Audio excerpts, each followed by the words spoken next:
SMEs are there, to become tomorrow's big leader.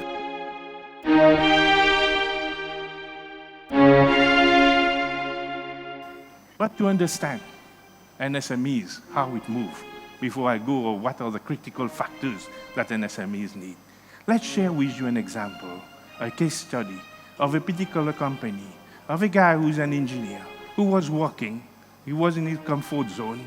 One day he went to UK and he was feeling a bit low. He did not want to drink neither Lucozade nor Red Bull. Went to an ethnic shop and was looking for something to boost himself. And they proposed him something what you call moringa infusion.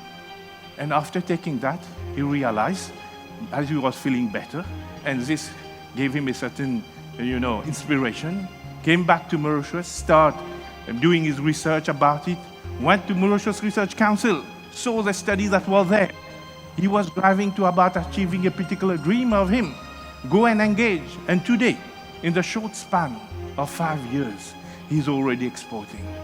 Exporting, not only selling Mauritius, but exporting to Réunion Island, 30 minutes from here, by air. He's exporting to South Africa, 4 or 5 hours from here, by air.